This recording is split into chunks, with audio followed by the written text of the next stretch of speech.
안녕하세요. 오늘은 2020년 1월 28일 화요일입니다. 오늘 들려드릴 책은 100살까지 유쾌하게 나이 드는 법, 이근우 지음, 출판사 메이븐입니다. 저자 이근우님은 이화여대 명예교수님이시고요. 1935년생이십니다. 2013년도에 출간해 40만 부가 판매된 나는 죽을 때까지 재미있게 살고 싶다를 비롯해 35년간 20여 종의 책을 쓰셨습니다. 이 책은 총 5장으로 구성되었습니다. 1장 아흔을 앞두고 비로소 드는 생각들, 2장 어차피 100년을 살아야 한다면, 3장 내가 불합리하고 우스꽝스러운 인생 앞에서 웃을 수 있는 이유, 4장 나답게 살다가 나답게 죽는다는 것, 5장 오늘 하루 유쾌하게 나이 드는 법. 오늘은 이 중 5장 오늘 하루 유쾌하게 나이 드는 법 들려드리겠습니다. 5장의 목차입니다. 인생 후배들에게 전하는 3가지 당부. 다 큰 자녀는 되도록 빨리 독립시킬 것. 지금까지 살아준 배우자에게 무조건 감사할 것. 언제까지나 도전적으로 살겠다고 결심할 것. 어떤 때에라도 사람에 대한 예의를 갖출 것. 단순하게 더 단순하게 살아갈 것. 떠올리면 웃음이 나는 따뜻한 추억을 최대한 많이 만들 것. 그럼 지금부터 5장의 리뷰 시작하겠습니다. 1. 인생 후배들에게 전하는 3가지 당부. 나이가 들면 살아갈 날이 얼마 남지 않았다는 사실에서 불안이 엄습한다. 그러나 나이 들면 누구도 비켜갈 수 없기에 불안에만 사로잡히는 것은 아무런 도움이 안 된다. 그래서 앞으로 노인의 반열에 오르게 될 후배들을 위해 경험을 토대로 나름의 몇 가지 훈수를 적어봅니다. 첫째, 노인이 된다는 것을 받아들이고 그럼에도 불구하고 하는 마음을 갖추라. 선생님 젊어 보이십니다. 이런 말에 현혹돼서는 안 된다. 아무리 젊어 보여봤자 먹는 나이가 어디로 사라지는 것은 아니다. 젊어 보인다는 게 젊다는 뜻은 아니다. 그런데도 스스로 젊다고 우긴다면 그만큼 어리석은 짓이 없다. 자신의 나이를 기꺼이 받아들이고 그 틈새에서 그럼에도 불구하고 무슨 재간이 있는지 살펴보기를 권한다. 틀림없이 자기만의 것이 존재한다. 둘째, 서두르지 말고 야금야금 실천해보라. 숨어있는 재간을 찾았다면 실천으로 옮겨야 한다. 알았다고만 하고 실천이 없다면 머리만 복잡해질 뿐이다. 세월이 얼마 남지 않았다고 초조해하지 말라. 마음만 급할 뿐 몸이 따라주지 못한다.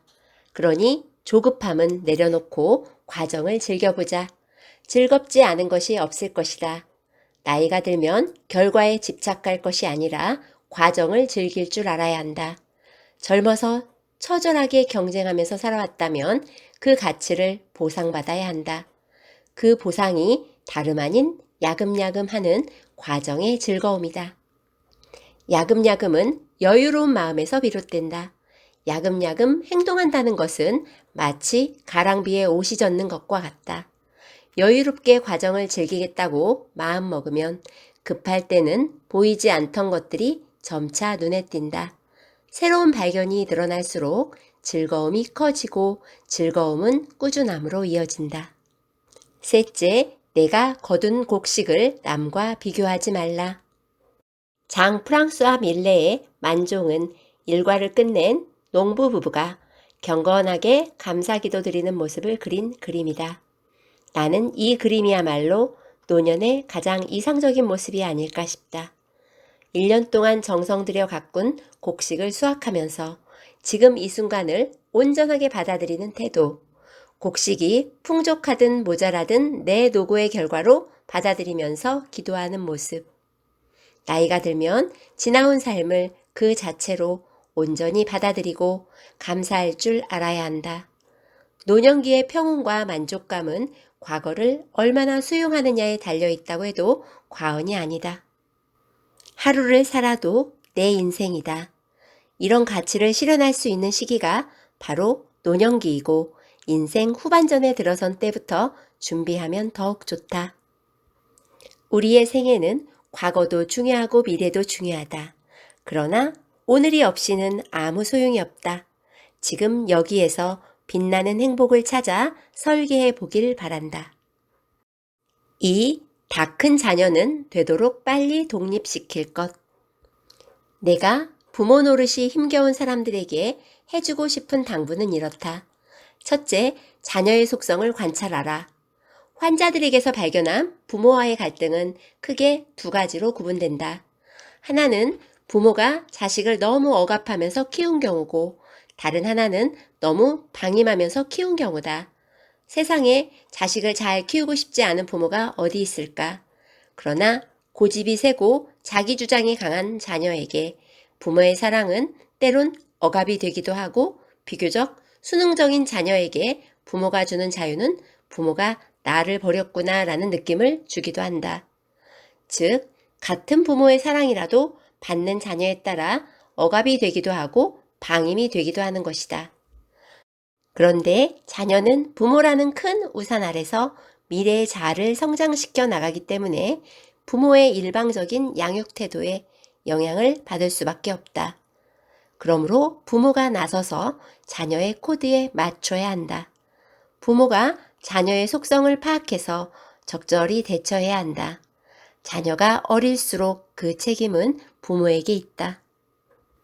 둘째, 아이를 잘 키우기 위해 노력했다면 나머지는 아이의 자생력을 믿으라. 자녀의 성장이 부모의 노력 여하에만 달렸다는 생각은 오만하다.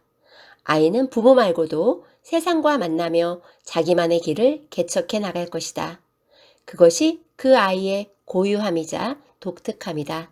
그것까지 부모가 좌우할 수는 없다. 그러니 어느 정도 부모 노릇을 열심히 했다면 나머지는 아이의 몫으로 돌리라. 그래도 아이는 충분히 잘 살아간다. 마지막 세 번째는 아이에게서 차근차근 독립하는 연습을 하라는 당부이다. 나이가 들어서까지 부모와 자녀가 끈끈하게 얽히는 것은 모두에게 별로 좋지 않다. 나이가 들면 부모는 부모대로, 자식은 자식대로 잘 살아주는 것이 제일 좋다. 그러려면 차근차근 서로에게서 독립하는 연습을 해야 한다. 나는 독립을 3단계로 나누어 실행할 것을 권한다. 우선 자녀가 사춘기가 되면 30%가량 놓아주라. 사춘기는 자녀가 최초로 자기 주장을 하는 시기로 이때 자기라는 개념을 온전히 쟁취하지 못하면 두고두고 늦둥이가 된다. 그리고 성인이 되면 또 30%가량 놓아준다. 여러 시행착오를 겪겠지만 그 과정을 거쳐야 제 삶을 온전히 책임지는 성인으로 거듭난다. 마지막으로 한 가정을 이루면 30%를 놓아준다. 이렇게 부모가 자녀를 차근차근 놓아야 자녀가 비로소 홀로 선다. 홀로 설 능력을 갖추고 나서야 독립시킨다는 생각은 이치에 안 맞다. 광야에 떨어진 다음에야 인간은 비로소 길을 개척하는 법이다. 그러고 나서 남아있는 10%의 끈으로 장성한 자녀와 관계를 맺으면 탈이 날 일이 없다. 나이가 들어서 부모와 자식이 서로에 대해 시시콜콜 알려고 하면 힘들다. 자식에 대한 괜한 책임감으로 노년이 더욱 피곤해지기도 한다. 그저 10%로 만족하면서 그 끈이 끊어지지 않고 이어지도록 서로에 대한 궁금증을 놓지 않는 것, 장성한 자녀와의 관계는 그것으로 충분하다. 3. 지금까지 살아준 배우자에게 무조건 감사할 것. 나는 주례를 설 때 을의 다음 3가지를 강조한다. 첫째, 신명나게 살 것. 둘째, 창의적으로 살 것. 셋째, 잠재력을 서로 키우도록 도울 것. 다행히도 우리 부부는 3가지 요건을 만족시키면서 살아왔다. 너무 가난했기 때문에 가난을 이기는 창의적인 방법을 개발하며 살았고, 아이를 키우고 공부하고 일하면서 달려온 과정이 신명났으며 서로의 학문적인 잠재력을 키워주었으니 이보다 더 나은 결혼 생활이 가능했을까? 인생의 동반자이자 학문적 동지인 아내가 있어 다행이다. 아내가 있기에 지금의 내가 있고 내가 있기에 지금의 아내가 있다. 어쩌면 60년이 지나서야 나는 연애편지를 쓰던 그때 청년의 심정으로 돌아간 듯하다. 아내가 간직한 오래된 엽서들을 들춰보고 싶다. 내가 마지막까지 가장 잘하고 싶은 사람, 바로 아내이기 때문에. 언제까지나 도전적으로 살겠다고 결심할 것. 가끔은 그런 생각을 해본다. 영화에서처럼 50년 전 과거로 돌아갈 수 있다면 더 나은 인생을 살 수 있을까? 곰곰 상상해본 끝에 나는 결국 고개를 절레절레 젓는다. 더 많이 안다고 해서 더 나은 인생을 사는 건 아니다. 오히려 몰랐기 때문에 무모해질 수 있었고 내가 선 자리가 어딘지 몰랐기에 끝까지 가볼 수 있었다. 상처받을 줄 몰랐기에 돌진했고 실패할 줄 몰랐기 때문에 도전했다. 만약 살아갈 날들을 미리 알고 있었대도 그렇게 할 수 있었을까? 웬만한 일은 시도조차 하지 않은 채 무기력에 빠져 우울한 날들을 보내지는 않았을까? 인간이 가진 최대의 무기가 무엇일까? 나는 희망이라고 생각한다. 내일은 오늘보다 더 나을 거라는 희망, 그것이 인간을 살게 한다. 그리고 희망이라는 감정은 모른다는 데서 출발한다. 오늘은 알지만 내일은 어떻게 될지 모른다. 그리고 의지를 세우고 노력하면 미지의 내일을 좋은 방향으로 이끌 수 있다. 이런 희망의 감정이 인간을 분노와 좌절에 굴복하지 않도록 도와준다. 그러므로 모른다는 것은 결코 나쁜 게 아니다. 미래를 몰랐기 때문에 노력했고 그 결과 지금에 이를 수 있었으므로. 나이가 들면 인생을 다 아는 듯 체념하고 우울해지는 사람이 많다. 미래는 반복되는 일상으로 채워질 뿐 새로울 일 하나 없다고 푸념하기도 한다. 그러나 나이가 몇 살이든 오늘치 인생 앞에서 우리는 모두 초보다. 나는 올해 85살이지만 나도 85세는 처음 살아본다. 내일이라는 미지의 대륙을 모르고 있다는 점에서 젊은이들과 다를 바 없다. 그러니 목숨이 붙어있는 한 도전적으로 살겠다고 각오하라. 그것이 미래를 모르는 인간이 선택할 수 있는 유일한 삶의 방식이다. 어떤 때에라도 사람에 대한 예의를 갖출 것. 스치는 인연이라고 해서 함부로 대해서는 안 된다. 갑질이 사회적인 이슈로 떠올랐다. 위치가 높다는 이유로 다른 사람을 마구 대하는 사람들이 있다. 정도가 지나친 사람들은 폭력을 행사하고 고성을 지르기도 한다. 그들은 도대체 왜 타인을 하대하는 걸까? 인간을 도구로 보기 때문이다. 도구는 말을 안 들으면 갖다 버리고 새 것으로 갈아 끼우면 그뿐이다. 인간의 도구화는 사실 우리 사회에 만연해 있다. 갑질뿐만 아니라 스펙으로 청년들을 평가하는 것도, 대량 해고가 아무렇지도 않게 일어나는 것도, 성범죄가 도처에서 발생하는 것도, 콜센터 직원에게 막말을 퍼붓는 것도 인간성의 상실과 무관치 않다. 내 앞에 있는 그를 나와 같은 사람으로 보지 않기에 생기는 문제다. 지금까지 먹고 사느라 급급해서 이런 문제를 못 본 채 했다면 이제부터라도 인간성의 회복을 진지하게 고민할 차례다. 누가 더 잘 살고 누가 1등을 하느냐의 혈안이 될 게 아니라 모두가 인간답게 살기 위한 사회적 분위기를 조성해야 한다. 최소한 사람에 대한 예의를 갖추면서 살자는 말이다. 나는 평소에 인연이란 단어를 자주 쓴다. 인연이란 다른 말로 하면 관계다. 밀그램이 좁은 세상 실험에서 밝혔듯 관계는 이리저리 칡넝쿨처럼 얽혀 있다. 얽힌 관계망을 타고 우리는 서로에게 영향력을 행사한다. 그러니 내가 한 행동이 언제고 내게 다시 돌아올지 모른다. 나를 때린 깡패의 택시를 40년이 지나서야 타게 될 줄 누가 알았겠는가? 그런 생각만 해도 주변인들을 함부로 대하지는 못한다. 나를 스치고 지나가는 사람들에게 예의를 갖추어 성심껏 대하자. 특히 나이가 들면 무의식 중에 나이 어린 사람들을 무시하고 마구 대하는 경우가 많다. 그럴수록 생각보다 세상 참 좁음을 기억하라. 내가 지금 저지른 무례함은 절대로 사라지지 않는다. 단순하게, 더 단순하게 살아갈 것. 내 오랜 꿈 가운데 하나는 방을 스님들의 선방처럼 깨끗하게 치워놓고 사는 것이다. 요즘 말로 하자면 미니멀 라이프다. 생활에 꼭 필요한 적은 물건만 가지고 단순하게 생활을 꾸려가고 싶다. 그리고 남는 에너지를 내가 좋아하고 재미있는 일을 하는데 쓰고 싶다. 정신분석학자 에리 프롬이 책에서 이야기하듯 소유보다는 존재하는 삶을 살고 싶다.